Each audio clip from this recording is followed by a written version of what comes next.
Originally, John Boehner, Republican Speaker of the House, who was narrowly re-elected to that position yesterday, was going to be pissed on.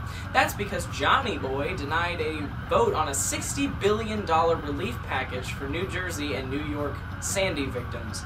Mr. Boehner claimed that the vote, originally scheduled for the first of the year, came too close after Congress voted on the American Tax Relief Plan. That's the fiscal cliff deal.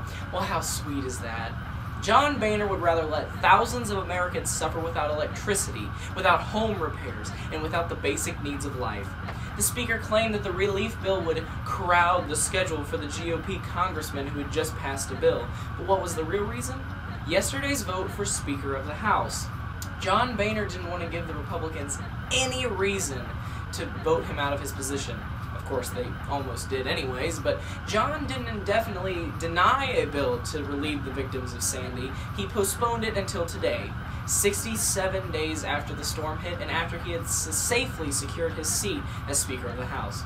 Once again, I will state my utter disgust for John Boehner, and this bill that he has postponed proves that he doesn't care about Americans.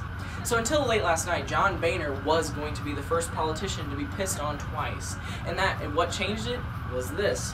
On the first day of the 113th Congress, Republican Representative and 2012 presidential hopeful Michele Bachmann presented the Congress with their first bill, a piece of legislation that would repeal all aspects of Obamacare.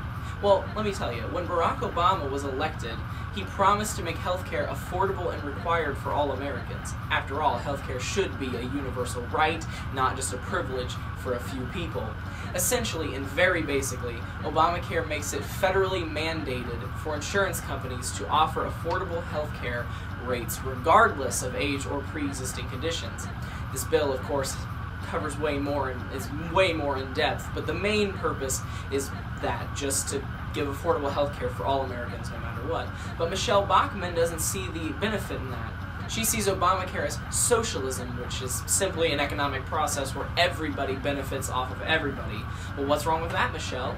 Mrs. Bachmann wants every aspect of this historic legislation to be repealed, and if that happened, insurance companies would be allowed to deny millions of Americans health care, and those who could get it would have to pay exorbitant fees. But Michele Bachmann doesn't care about those people. Michele Bachmann doesn't care if Americans receive proper health care. She feels if you can't afford it, you don't deserve it, which is extremely selfish, Michele. Obamacare went into effect January 1st of this year, and on January 3rd, Michele suggested we repeal it. I can't wait until this bill blows up in her face, because unfortunately for Michele, millions of Americans love and support this legislation, myself included. Also, the Supreme Court ruled in favor of it, calling Obamacare completely constitutional. And that's why Michele Bachmann is getting pissed on. She doesn't care about the millions of Americans benefiting from this legislation, and I surely hope she loses her seat in the House soon. Check the link in the description box for a copy of the letter that we sent to Mrs. Bachmann to express our disgust and let her know that we pissed on her.